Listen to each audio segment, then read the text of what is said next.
Assalamualaikum warahmatullahi wabarakatuh. Alhamdulillahi rabbil alamin. Assalatu wassalamu ala asrafil anbiya'i wal mursalin wa ala alihi wa sahbihi ajma'in, amma ba'd. Sahabatku yang dimuliakan oleh Allah Subhanahu wa taala, alhamdulillah, bersyukur kita kepada Allah, berselawat kepada Rasul tercinta. Allahumma salli ala Sayyidina Muhammad wa ala ali Sayyidina Muhammad. Mudah-mudahan kita menjadi hamba Allah yang senantiasa bersyukur kepada Allah Subhanahu wa ta'ala. Sahabatku yang dimuliakan oleh Allah Subhanahu wa ta'ala, ada banyak dalil yang menunjukkan keutamaan orang yang mengerjakan puasa. Di antara keutamaan orang yang berpuasa adalah diampuni dosa-dosanya. Orang yang mengerjakan puasa dijanjikan Allah Subhanahu wa ta'ala untuk diampuni dosa-dosanya. Padahal biasanya setiap amal dijanjikan dengan pahala, tapi justru dengan puasa termasuk jenis amalan yang tidak dijanjikan pahala, melainkan dijanjikan pengampunan dosa oleh Allah Subhanahu wa ta'ala. Tidak ada seorang manusia pun yang luput dari dosa di atas muka bumi ini. Jangankan manusia biasa, para nabi dan para rasul terdahulu di dalam Al-Quran diceritakan bagaimana kisah-kisah mereka dengan kesalahan dan dosa yang pernah mereka lakukan. Maka pengampunan dosa adalah peristiwa yang paling eksentrik dan dramatik. Bagaimana tidak? Seseorang telah melakukan dosa, entah dengan meninggalkan kewajiban atau melanggar larangan-larangan Allah, lalu dengan kesalahan yang melahirkan dosa itu pun diampuni oleh Allah Subhanahu wa ta'ala, sehingga tidak pernah terjadi sesuatu. Dalam hadis Nabi dikatakan, man shama ramadhana imanan wa ihtisaban, siapa yang berpuasa Ramadan imanan, dengan iman, wa ihtisaban, dengan ihtisab, dengan penuh perhitungan, ghufira lahu ma taqaddama min dzambih, diampuni oleh Allah dosanya terdahulu. Dia berpuasa mulai dari terbit fajar sampai tenggelam matahari, di siang harinya dia berpuasa, Allah ampuni dosanya. Kemudian wa man qama lailatul qadri, siapa yang mendirikan malam Lailatul Qadar, siapa yang mendirikan malam qadar imanan, dengan iman, wahtisaban, dengan ihtisab, ghufira lahu ma taqaddama min dzambih, diampuni dosa-dosanya terdahulu. Artinya apa? Dengan puasa Ramadan ia akan diampuni dosa-dosanya oleh Allah Subhanahu wa ta'ala. Sahabatku yang dimuliakan oleh Allah Subhanahu wa ta'ala, kemudian yang kedua, keutamaan berpuasa itu adalah ibadah puasa khusus buat Allah Subhanahu wa ta'ala. Ibadah yang punya kedudukan khusus di sisi Allah adalah puasa. Ibadah puasa dilakukan oleh seseorang langsung menuju Allah, dan itu menjadi urusan Allah saja terkait masalah balasannya. Dalam hadis Nabi dikatakan, kullu amali ibni Adam yudha'afu al-hasanatu asyara amthaliha ila 700 da'fin. Setiap amalan anak Adam itu akan dilipat gandakan oleh Allah dengan 10 kebaikan yang semisal hingga 700 da'fin, sampai 700 kali lipat. Qala Allah azza wa jal, Allah Ta'ala berfirman, illa saum, kecuali puasa, fa innahu li, maka itu adalah untukku, wa ana ajzi bih, dan aku sendiri yang akan membalasnya. Begitulah puasa. Dia langsung Allah. Seseorang yang berpuasa itu akan menjadi urusan Allah.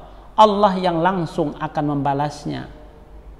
Berbagai macam ibadah kepada Allah yang selain daripada ibadah puasa memang banyak dijanjikan dengan balasan pahala yang berlipat-lipat. Namun semua itu tetap masih bisa dihitung secara matematis. Misalnya dikali lipatannya 10 hingga sampai 700 kali lipat. Tapi lain dengan puasa. Puasa itu ibadah khusus. Allah Subhanahu wa Ta'ala tidak lagi menggunakan hitungan-hitungan secara matematis. Bahkan para ulama menyebutkan bahwa maksud Allah tidak menghitungnya seperti matematis itu apa? Bahwa balasannya itu menjadi sedemikian banyak, bahkan mencapai nilai yang tidak terhingga karena saking banyaknya pahala yang diberikan kepada orang yang berpuasa. Sahabatku yang dimuliakan oleh Allah Subhanahu wa Ta'ala, itu yang kedua. Yang ketiga, keutamaan berpuasa itu adalah mendapatkan dua jenis kebahagiaan.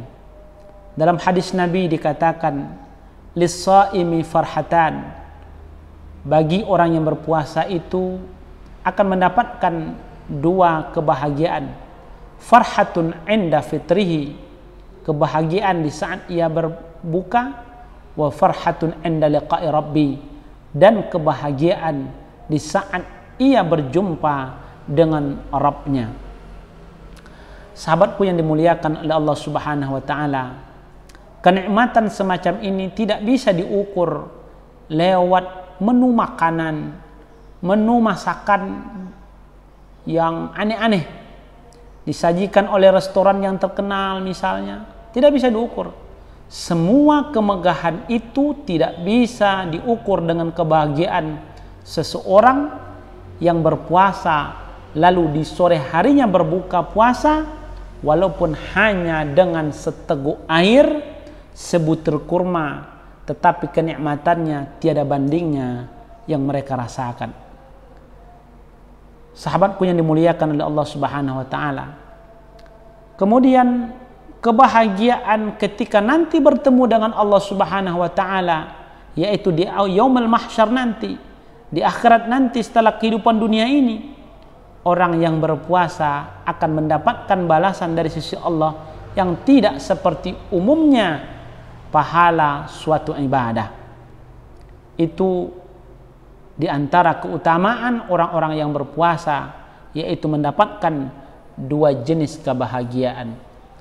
Kemudian yang berikutnya, keutamaan berpuasa adalah bau mulut orang yang berpuasa disukai oleh Allah Subhanahu wa Ta'ala.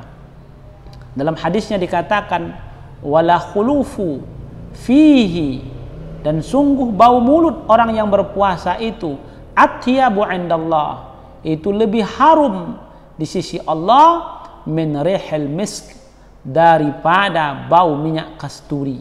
Hadis riwayat Muslim. Bahkan para ulama di dalam mazhab Asy-Syafi'iyah sampai memakruhkan bila seseorang secara sengaja menghilangkan bau mulutnya itu. Ada orang yang berpuasa, kadang-kadang mereka merasa tidak nyaman karena bau aroma mulutnya sudah mulai berbau. Nah, dalam mazhab Syafi'i makruh hukumnya orang yang sengaja menghilangkan bau mulutnya ini, didasarkan dalam hadis yang terkait dengan bau mulut orang yang berpuasa. Di antara perbuatan yang makruh juga untuk dilakukan dalam mazhab Syafi'i seperti berpuasa, ketika seseorang berpuasa adalah menggosok gigi, khususnya setelah zawal syams atau tergelincir matahari. Kenapa? Karena memang bau mulut itu baru akan terasa ketika siang atau siang menjelang sore. tapi pada pagi harinya itu bau mulut belum begitu terasa. Tapi kalau sudah siang menjelang sore, bau mulutnya sudah mulai terasa. Dan istilah zawalus syams digunakan untuk menandai waktu yang telah beranjak di siang hari. Sahabatku yang dimuliakan oleh Allah Subhanahu wa taala. Kemudian yang kelima, keutamaan puasa itu adalah dia akan mendapatkan surga lewat pintu Ar-Rayyan. Salah satu pintu surga yang dijanjikan oleh Allah buat mereka yang berpuasa atau mengerjakan puasa adalah pintu Ar-Rayyan. Pintu ini disediakan istimewa, khususnya disediakan, diberikan kepada mereka yang secara khusus telah terdaftar mengerjakan ibadah puasa. Walaupun dalam surga itu banyak orang, namun hanya mereka yang secara khusus saja yang boleh masuk lewat pintu Ar-Rayyan ini. Kemudian hikmah berikutnya, yang keutamaan berikutnya adalah doanya tidak tertolak. Orang yang berpuasa, doanya tidak tertolak. Orang yang berpuasa, doanya tidak tertolak.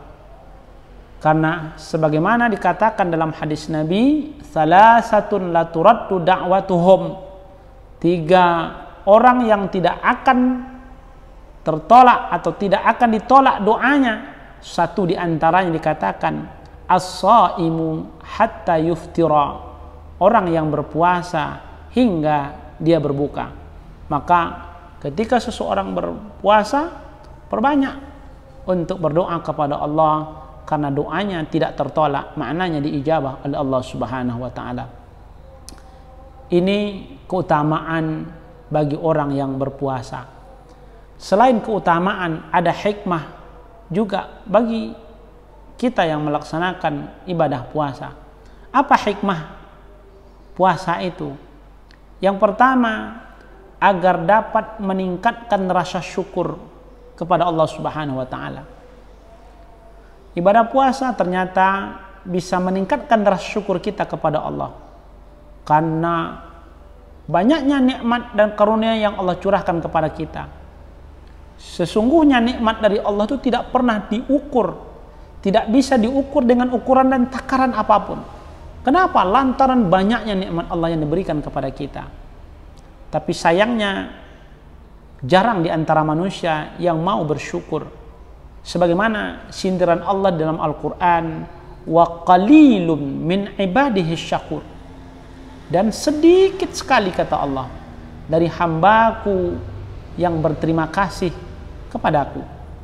Sedikit sekali, qalil kata Allah, sedikit sekali hamba-hamba Allah yang bersyukur atau berterima kasih kepada Allah. Maka salah satu cara jitu untuk bisa membangkitkan rasa syukur kita kepada Allah, caranya adalah dengan cara berpuasa.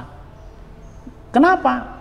Karena ketika seseorang berpuasa itu, di dalamnya akan merasakan lapar dan haus serta kelemahan yang banyak. Dengan berpuasa itulah kita akan merasakan derita sejenak, bahwa kalau Allah Subhanahu wa taala tidak memberi kita makan dan minuman, tentu rasanya tidak enak dan akan merasa tersiksa. Maka satu di antara beberapa hikmah itu adalah agar dapat meningkatkan rasa syukur kita kepada Allah. Kemudian hikmah berikutnya adalah sebagai sarana takwa. Allah Subhanahu wa taala di dalam ayat puasa menyebutkan di ujungnya la'allakum tattaqun, agar kamu menjadi orang yang bertakwa. Maka memang ada banyak jalan menuju takwa, tetapi puasa adalah salah satu jalan yang secara eksplisit disebutkan oleh Allah di dalam Al-Quran. Sahabatku yang dimuliakan oleh Allah Subhanahu wa taala. Kemudian hikmah yang ketiga adalah menahan syahwat. Manusia adalah makhluk Allah yang diciptakan paling akhir. jauh setelah dia menciptakan alam semesta dan isinya. Bahkan setelah penciptaan para malaikat dan jin, meski demikian ternyata justru amanah untuk menjadi khalifah diserahkan kepada manusia. Kenapa demikian? Salah satu pertimbangannya adalah karena manusia punya beberapa kelebihan sekaligus memiliki kekurangan. Apa kelebihan manusia? Allah Subhanahu wa taala jadikan tubuhnya sempurna, lengkap, akal yang bisa melakukan analisa, kajian, modifikasi, penalaran, mengembangkan budaya dan peradaban. Manusia juga dilengkapi dengan moral dan insting. Namun di balik kelebihan manusia itu ternyata juga ada kelemahannya. Salah satu titik lemahnya manusia yang paling sering terjadi malapetaka, yang menjadi sumber celaka adalah nafsu dan syahwat yang terkadang tidak mampu terbendungkan. Tidakkah kita belajar bagaimana Adam alaihissalam melanggar larangan memakan buah dari pohon di surga kecuali karena dorongan nafsu dan syahwatnya? Tidakkah kita belajar dari anak Adam tega membunuh saudaranya kecuali karena dia tidak mampu menahan gejolak nafsu dan syahwatnya? Tidaklah manusia di muka bumi ini saling berbunuhan dengan sesamanya kecuali berangkat dari faktor nafsu dan syahwatnya. Intinya, nafsu dan syahwat selalu mengajak manusia ke arah keburukan. Sebagaimana Allah Subhanahu wa taala berfirman, "Innan nafsa la ammaratun bisu." Sesungguhnya nafsu itu selalu menyuruh kepada kejahatan. Sahabatku yang dimuliakan oleh Allah Subhanahu wa taala. Kemudian hikmah puasa berikutnya akan melahirkan kasih sayang.